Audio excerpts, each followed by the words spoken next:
very much. It's such an honor to be here, and thank you very much to Global Ties Detroit and the Michigan Economic Development Council, but most importantly to all of you for being here. I was looking at the list. It's a very impressive group that we have in the room, and so we're really honored to be here.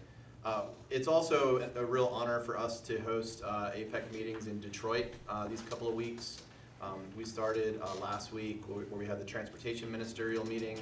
So Secretary of Transportation Pete Buttigieg was here, and now we have the Trade Ministerial meetings going on right now with U.S. Trade Representative Catherine Tai is here with her counterparts.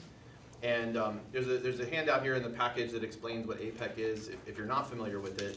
But just the short version is it's a grouping of 21 economies from around the Pacific Rim, including partners in Asia, but also in Latin America, that have come together for the last 30 plus years to talk about and try to advance understandings on trade and investment, on innovation, and on sustainable and inclusive growth. And so it's a real tremendous opportunity for the United States this year because we're hosting the APEC meetings in the United States. And we have 5 stops along that journey. We started in Honolulu in December, then Palm Springs in February, now Detroit in May. We'll go to Seattle in August, and then we will wrap up with the APEC Leaders Meeting in November in San Francisco that President Biden will host. So it's a consensus-based, non-binding organization, and we work on a whole range of issues across the whole waterfront. And again, with the goal of promoting trade and investment around the region. And the 21 economies that we work with together account for half of global trade. So it's a pretty influential group. But one of the things that we really focus on, which I think is relevant for this morning's discussion and why we really wanted to come and hear from all of you, is that one of the big issues around APEC is economic inclusion.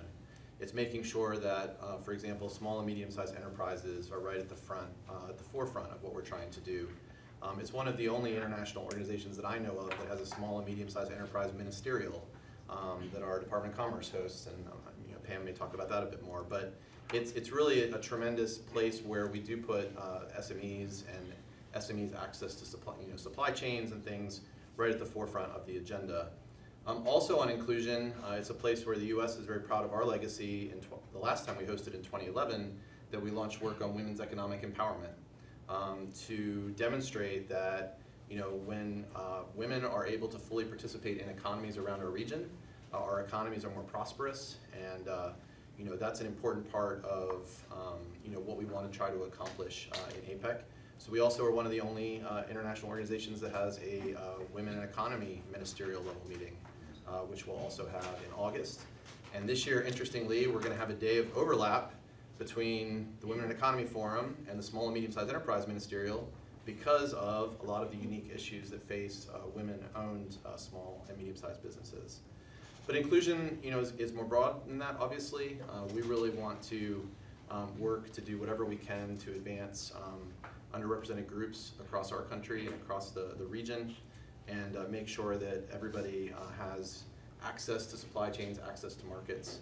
And so with that in mind, our theme for our APEC host year is creating a resilient and sustainable future for all.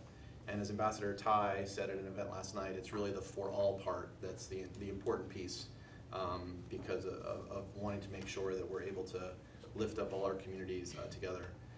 So I think the important thing for us for today is we really want to hear from all of you. We want to hear what the opportunities are, what the challenges are, some of the things that you're facing when it comes to the region and to trade and investment, sustainability, innovation, et cetera.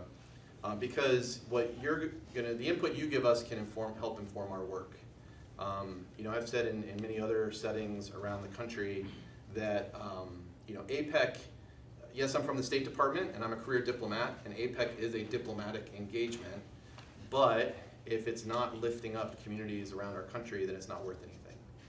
If it's not supporting what our communities are trying to do, then we're failing, basically. So I want to make sure that we are engaging around the country, and obviously we have a great group today, Delaware and Pam, who also come at this from their perspectives, and but it's really terrific to be here.